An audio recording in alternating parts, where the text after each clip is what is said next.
Sexy welding people from YouTube, how you guys doing? I hope you guys having a good day.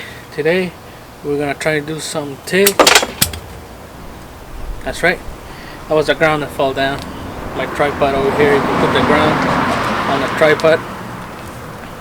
So I have my TIG torch ready right here.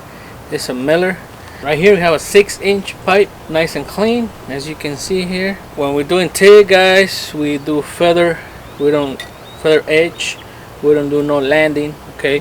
For my space, I'm using a 532 pipe liner, AP plus, good gap, so you can put your 1A rod. I bought my argon bottle. Like I said in my last video, I ran out of argon. That's why I didn't make the TIG video. But right now, we got some argon. A lot of TIG jobs coming up, guys. The test is gonna be a monster coupon. All right, Tig Root 718 all the way up. Like you guys know, I just did one, but it was with 6010 7018. So I haven't welded Tig Root in a while. Let's see how it goes. Cool thing about TIG welding, guys, is that you can weld in your nice clothes. It's gonna be alright because you don't have that many sparks. You can be TIG welding in a tuxedo. Should be fine. And how we're gonna be doing this is a straight polarity.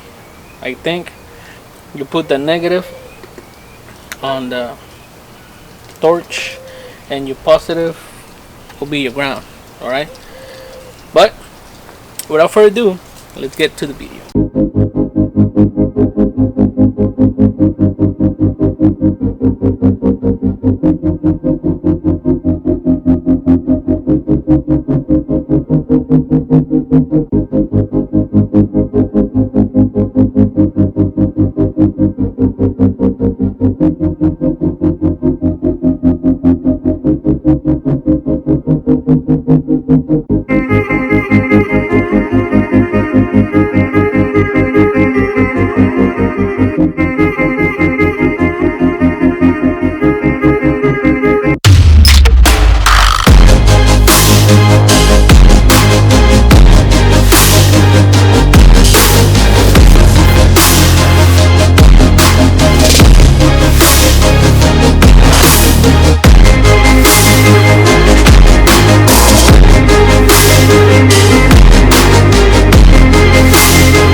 And sexy welding people from YouTube, that was it for today's video. As you can see, oh my god, I need to practice a lot. All right, there's some areas that are like okay, but I got salt back and mountains and just not ready to take a test, you know, combination welding. Okay, so I'm gonna cut more coupons and just keep practicing until I run out of argon. All right. But other than that, guys, don't forget to follow me in my Instagram, Twitter, Facebook. All right, don't forget to subscribe if you haven't subscribed yet. And that's it for today's video, guys. Just stay safe out there. God bless, and I'll see you next time. All right, bye.